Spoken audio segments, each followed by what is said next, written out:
Hello everyone. In today's lecture, we are going to continue chapter number 4 Parties and Party System. This is the fifth video lecture of this chapter. In the previous part, we have discussed that Lal Bahadur Shastri succeeded after Nehru's death, and on 10th January 1966, and he was also suddenly expired in Tashkent. जब वो Tashkent में एक agreement sign करने के लिए जाते हैं मोहम्मद अयूब खान के साथ, द प्रेसिडेंट ऑफ पाकिस्तान, इस वॉर को ख़त्म करने के लिए, तो उनकी हार्ट फेलियर से, ऐसा माना जाता है कि हार्ट फेलियर से वहाँ पे उनकी डेथ हो जाती है. Now the Congress face the challenge of political succession for the second time in 2 years. 2 साल में दूसरी बार अब कांग्रेस के सामने ये दूसरा चैलेंज था पॉलिटिकल सक्सेशन का कि अब नया प्रधानमंत्री कौन बनेगा. So in today's topic we will discuss this from Shastri to Indira Gandhi. Okay. This time there was an intense competition between Morarji Desai and Indira Gandhi. पिछला जब टॉपिक हमने कवर किया था कि नेहरू टू शास्त्री, तो उस टाइम पे भी आपको याद होगा कि मैंने बताया था कि मोरारजी देसाई भी उस टाइम पे कंपटीशन में थे. काफ़ी सीनियर जो थे वो मेंबर थे कांग्रेस के, और बहुत सारे लोग जो थे कांग्रेस के मेंबर उनको चाहते थे कि उनको ये सीट मिले, जो प्राइम मिनिस्टर की सीट उनको मिले, लेकिन बहुत सारे चाहते थे कि शास्त्री को ये सीट मिले. तो अब दोबारा से उनका नाम आया कि मोरारजी देसाई को बना दिया जाए प्रधानमंत्री. और कुछ जो पार्टी के अंदर ही, कांग्रेस पार्टी के अंदर ही कुछ लीडर्स कहने लगे, जो काफ़ी सीनियर लीडर्स थे, कि इंदिरा गांधी को बनाया जाए प्राइम मिनिस्टर. ओके. तो जो मोरारजी देसाई थे ना, had earlier served as chief minister of Bombay state के चीफ मिनिस्टर रह चुके हैं, थे पहले से. आज के टाइम पर जैसे कि पहले डिवीज़न हुआ था, जब स्टेट रीऑर्गेनाइजेशन कमीशन आया था, तो उस टाइम पे बॉम्बे पहले एक पूरी स्टेट थी, उसके बाद महाराष्ट्र एंड गुजरात उसमें से अलग अलग हो गए थे. तो वो बॉम्बे के चीफ मिनिस्टर थे उस टाइम पे, and also a minister at the centre. Indira Gandhi, the daughter of Jawaharlal Nehru, had been Congress president in the past and had also been Union Minister for Information in the Shastri's cabinet. जो इंदिरा गांधी थी, हालांकि काफ़ी अनएक्सपीरियंस थी वो, लेकिन जो शास्त्री की cabinet में 2 साल तक वो मिनिस्टर भी रही थी, इंफॉर्मेशन मिनिस्टर वो रही थी. And this time the senior leaders in the party decided to back Indira Gandhi. जो भी कांग्रेस पार्टी के सीनियर लीडर्स थे, मेंबर्स थे, वो चाहते थे इंदिरा गांधी को ये सीट दिलवाना, वो इंदिरा गांधी को प्राइम मिनिस्टर बनाना चाहते थे. But the decision was not unanimous. लेकिन जो सबकी सहमति नहीं थी, सर्वसम्मति नहीं थी सबकी, सब नहीं चाहते थे कि इंदिरा गांधी को ही बनाया जाए, क्योंकि सबको पता था कि जो मोरारजी देसाई है उनके पास काफ़ी एक्सपीरियंस है. इतना बड़ा चैलेंज जो हमें मिला है, जो पॉलिटिकल सक्सेशन का जो चैलेंज मिला है, उसको जो है मोरारजी देसाई ही फुलफ़िल कर सकते हैं. इंदिरा गांधी अभी छोटी थी, उसके अंदर इतनी ज़्यादा मैच्योरिटी नहीं थी, तो काफ़ी सारे लीडर्स चाहते थे कि मोरारजी देसाई ही बने. जबकि कांग्रेस के कुछ सीनियर लीडर, जिनको सिंडिकेट, आगे मैं आपको बताऊंगी कि सिंडिकेट के जो मेंबर्स थे वो कौन थे. सिंडिकेट बेसिकली होता है कि जो भी पर्टिकुलर सीनियर मेंबर होते हैं पार्टी के, या फिर जो काफ़ी धुरंधर होते हैं, ठीक है, अपने पर्टिकुलर एरिया के अंदर जिनकी काफ़ी ज़्यादा पकड़ थी, यानी कि जो वोट मिलती थी तो सिर्फ उनके नाम पे ही वोट मिलती थी, इतना ज़्यादा उनकी पकड़ थी अपने पर्टिकुलर एरिया के अंदर. तो काफ़ी हम बुजुर्ग मेंबर भी कह सकते हैं कांग्रेस पार्टी के अंदर, तो उनको सिंडिकेट कहा गया है यहाँ पे. तो जो सिंडिकेट मेंबर्स थे कांग्रेस के, वो इंदिरा गांधी को चाहते थे, क्योंकि अब उनको लगता था, क्योंकि इंदिरा गांधी इनएक्सपीरियंस है, तो हर छोटी बड़ी बात के लिए हमसे पूछेगी, या जो फैसले लिए जाएंगे वो हमारी ही सहमति से लिए जाएंगे, अपने आप वो कोई भी डिसीज़न नहीं ले सकती. और इस तरीके से उन्होंने इंदिरा गांधी को काफ़ी कमज़ोर समझा, और उनको लगा कि अगर इंदिरा गांधी यहाँ पे बनेगी प्राइम मिनिस्टर, तो एक तरीके से उनकी ही पकड़ रहेगी पूरी पार्टी के ऊपर. फाइन. बट कुछ मेंबर चाहते थे कि मोरारजी देसाई को प्रधानमंत्री बना दिया जाए. The contest was resolve through a secret ballot. जैसा कि होता है सीक्रेट बैलेट के थ्रू, कांग्रेस के जो एमपीज़ थे, मतलब ये सब चल रहा था, ये कांग्रेस के एमपीज़ के अंदर ही चल रहा था, पार्टी के अंदर. Indira Gandhi defeated Morarji Desai by securing the support of more than two-thirds of the party MPs. Okay, so A peaceful transition of power, यहाँ पे कहा गया है पीसफुल ट्रांजिशन ऑफ पावर, कोई लड़ाई झगड़ा नहीं हुआ, सिंपल सीक्रेट बैलेट से वोटिंग हुई और वोटिंग में इंदिरा गांधी जीत गई, 2/3 मेजोरिटी उसको मिल गई and despite intense competition for leadership वो seen as a sign of maturity. और अब ये एक maturity of the India's democracy, Bharat की डेमोक्रेसी के अंदर ये काफ़ी मेच्योरिटी भरा साइन था कि सीट के लिए, प्राइम मिनिस्टर की कुर्सी के लिए कोई खींचातानी नहीं थी, बिल्कुल पीसफुल तरीके से सीक्रेट बैलेट से वोटिंग की गई और उसके बाद डिसाइड हो गया कि who will be the next prime minister. Okay, but अगर इंदिरा गांधी को देखा जाए तो उसका इतना ज़्यादा कुछ भी एक्सपीरियंस नहीं था, काफ़ी शॉर्ट टाइम पीरियड के लिए वो लाल बहादुर शास्त्री की कैबिनेट में मिनिस्टर रही थी and the senior Congress leader as I told you, उन्होंने सपोर्ट किया इंदिरा गांधी को इस बिलीफ के साथ that her administrative and the political inexperience would compel her to be dependent on them for support and guidance. तो ये चाहते थे कि उनकी सपोर्ट के लिए और उनकी गाइडेंस के लिए हमेशा उनके ऊपर उसको डिपेंड रहना पड़ेगा, तो इसलिए उन्होंने ऑप्ट किया था किसको, इंदिरा गांधी को। Indira Gandhi had to lead the party with in a year of becoming prime minister, prime minister के 1 साल बनने के बाद ही Indira Gandhi had to lead the party in Lok Sabha election, क्योंकि उसके बाद ही लोकसभा इलेक्शन हो गए थे 1967 में। Around this time the economic situation of the country had further, उससे भी ज़्यादा मतलब ख़राब थी, डिटोरेटेड थी पहले से भी ज़्यादा। Adding to her problem faced with these difficulties she set out to gain control over the party, party के ऊपर अपना कंट्रोल बनाया and to demonstrate her leadership skills, और इस टाइम उसने अपने जो लीडरशिप स्किल्स थे उनको दिखाया। फाइन, अब यहाँ पे इंदिरा गांधी के बारे में एज आई टोल्ड यू कि जो आपके बॉक्सेस हैं, बॉक्सेस के अंदर से आपका आएगा आपके बार पेपर में, तो बॉक्सेस को भी आप नहीं छोड़ोगे, उनको भी, हालांकि जो इन्फॉर्मेशन है बॉक्सेस के अंदर वो आपकी चैप्टर के अंदर भी है काफ़ी सारी चीज़ें।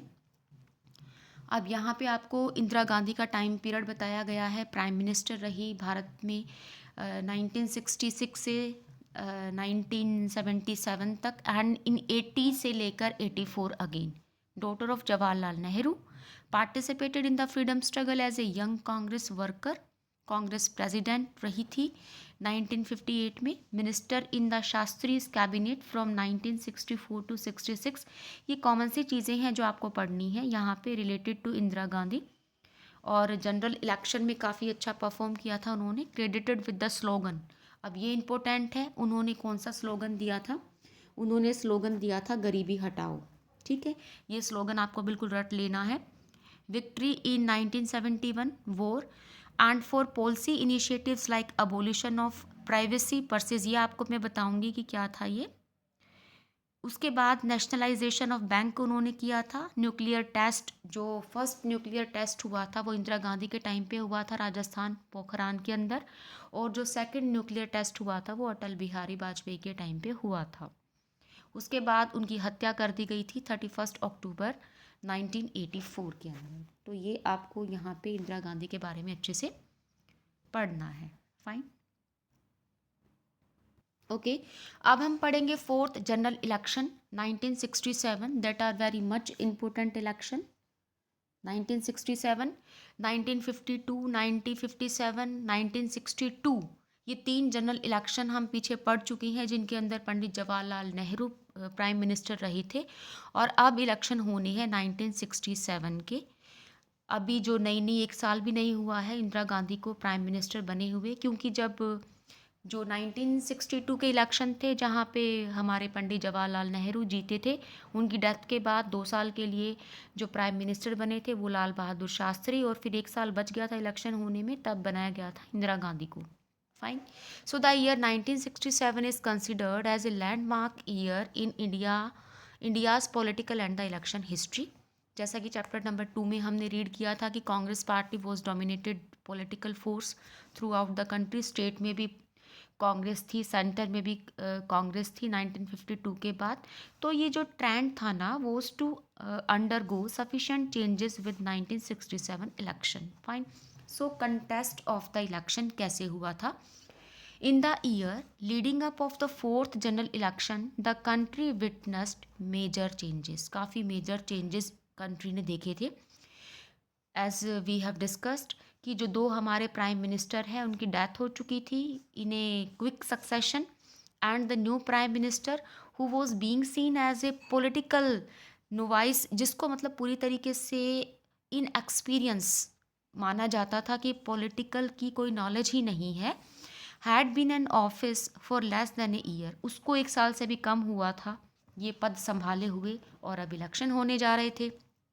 ओके तो अब यहाँ पे हम बेसिकली प्रॉब्लम्स को डिस्कस करेंगे कि जो इलेक्शन तो होने जा रहे थे लेकिन द प्रॉब्लम जो थी, जो फेस की थी उस टाइम पर बेसिकली क्या थी, वो इकोनॉमिक क्राइसिस आ चुकी थी देश के अंदर, फेलियर ऑफ मानसून, क्योंकि हमने पढ़ा था कि मानसून फेल हो गया था जिसकी वजह से ड्राउट आ गया था, वाइड स्प्रेड ड्राउट आ गया था, डिक्लाइन इन एग्रीकल्चरल प्रोडक्शन हो गया था, ओके सीरियस फूड शॉर्टेज हो गई थी, depletion of foreign exchange reserve हो गया था, drop in industrial production and exports.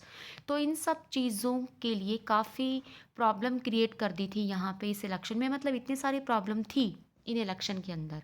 Resources from, और दूसरा हमने क्या पढ़ा था चैप्टर नंबर 3 प्लान डेवलपमेंट के अंदर कि रिसोर्सेज को प्रॉपर यूज़ करना था फ्रॉम प्लानिंग के लिए एंड द इकोनॉमिक डेवलपमेंट, दोनों चीज़ें ही हमने यूज़ करनी थी। अपने देश को भुखमरी से बाहर निकालना था, इकोनॉमिक प्लानिंग भी हमने करनी थी। Okay so one of the decision of the Indira Gandhi government was to devaluate जो बच्चे इकोनॉमिक्स के हैं उनको इस टर्म का अच्छे से पता होगा कि डिवेलवेट क्या होता है। द इंडियन रुपीज़ को डिवेलवेट कर दिया था इंदिरा गांधी ने, अभी मैं बताती हूँ आगे आपको। ओके ये टर्म आप यहाँ से देखेंगे, you have to underline from there.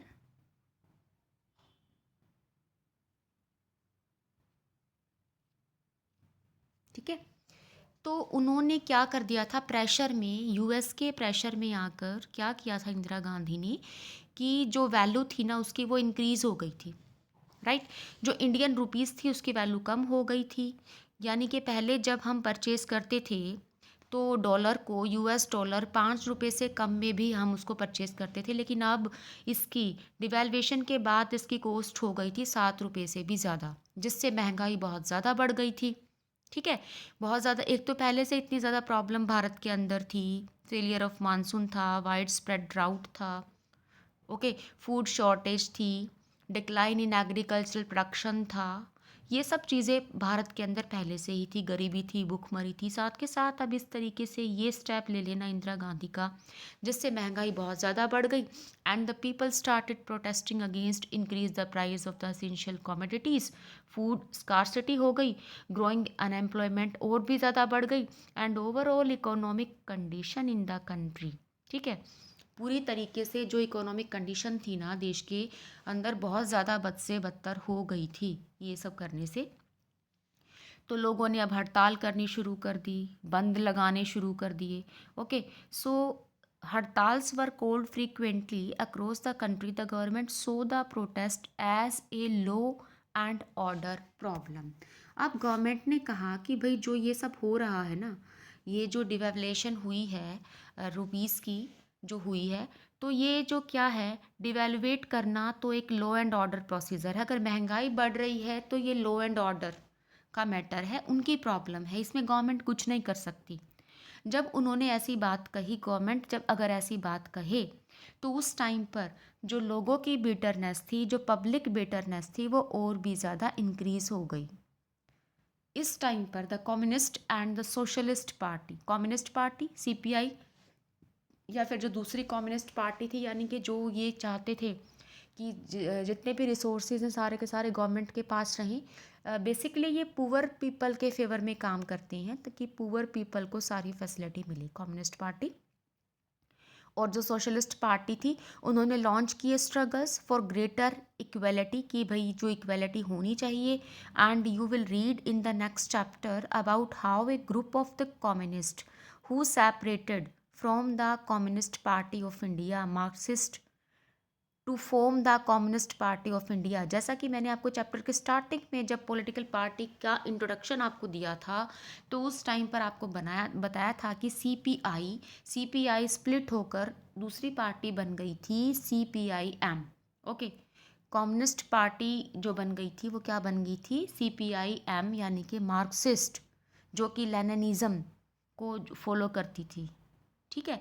So this period also witnessed some of the worst Hindu Muslim riots. इस टाइम पर काफ़ी जो थे वो हिंदू मुस्लिम के बीच में दंगे भी काफ़ी फैल गए थे, बहुत ज़्यादा।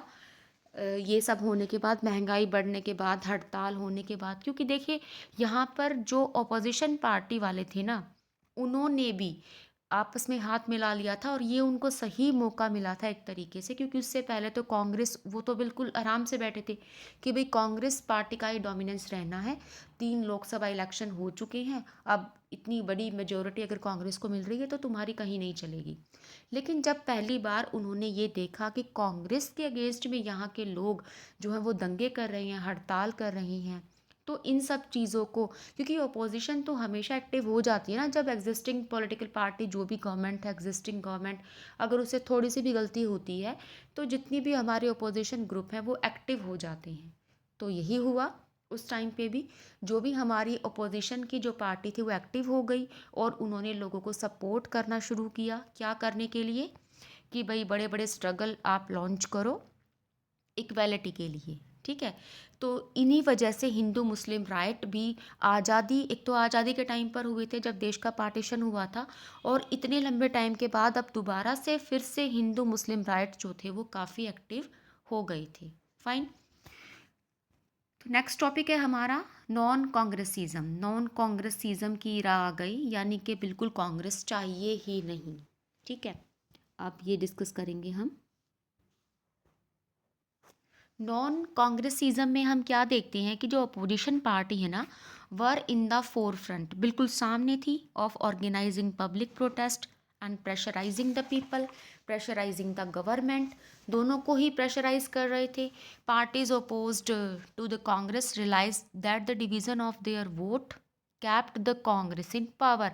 अब अपोजिशन पार्टी को ये रियलाइज होने शुरू हो गया था, जैसा कि हमने पढ़ा था first past the post system, कि मैंने आपको एग्जांपल दिया था कि फॉर एग्जांपल हमें अगर 1000 वोट चाहिए, एक को 300 मिली, फिर 200 200 200 100 मिली, तो यानी कि 30% वोट ऑफ मेजोरिटी लेने वाला जीत रहा है, जबकि 70% वोट जो हैं हमारी वेस्ट हो रही हैं।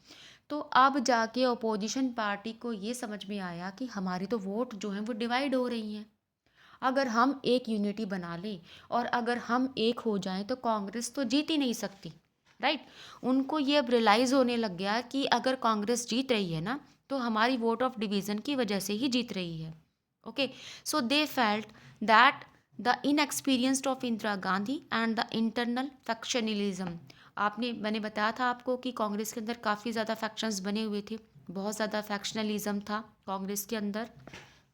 With in the Congress provided them and opportunity to topple the Congress. अब ये जो इंटरनल उनका फैक्शनलिज्म था, और जो ये in experience of Indira Gandhi था, क्योंकि फर्स्ट टाइम उन्होंने कांग्रेस का अपोजिशन सुना था बाय द पीपल, तो इन सब चीज़ों को उन्होंने उनको सपोर्ट किया कि क्यों ना वो यूनाइट हो जाएं, ओके, कांग्रेस के अगेंस्ट में हो जाएं। ये उनके पास पहला मौका था कि हम इस चीज़ का फ़ायदा उठाएं। अब यहाँ पे लीडर है जो आपको अंडरलाइन करना है, बार बार आपको सुनने को मिलेगा, Ram Manohar Lohia gave this strategy. अब राम मनोहर लोहिया ने ये स्ट्रेटेजी दी थी इसकी, कि भाई पूरी तरीके से एंटी कांग्रेसलिज्म की जो स्ट्रेटेजी थी वो उन्होंने दी थी, कि पूरी तरीके से नॉन कांग्रेसलिज्म होना चाहिए, यानी कि कांग्रेस के अगेंस्ट में हो जाओ।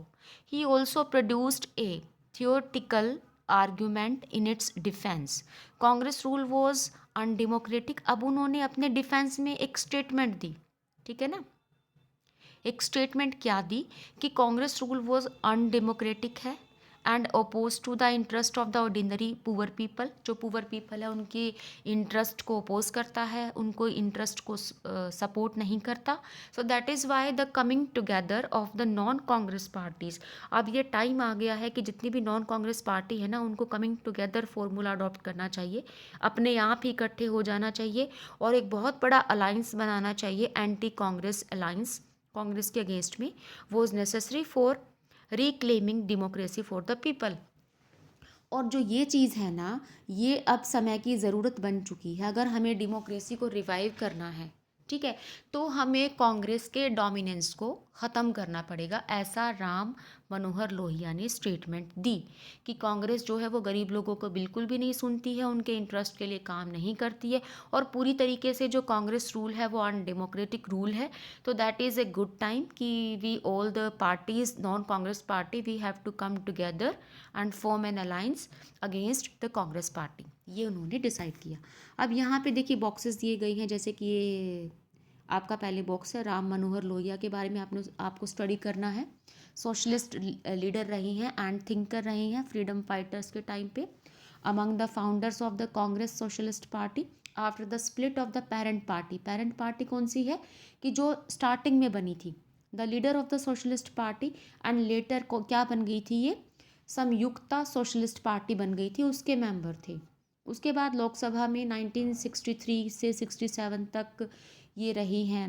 इन्होंने काम किया है और फाउंडर एडिटर रही हैं. बुक थी एक मैनकाइंड एंड जैन, उसके एडिटर रही हैं. Known for original contribution to the non European socialist theory.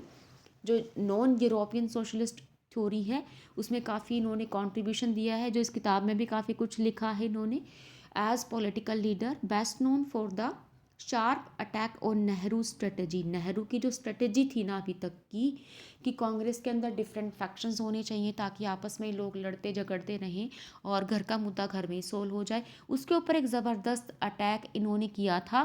कौन सी स्ट्रेटजी लाकर? नॉन कांग्रेसिज्म. ओके, जो कि हमने अभी पढ़ा है.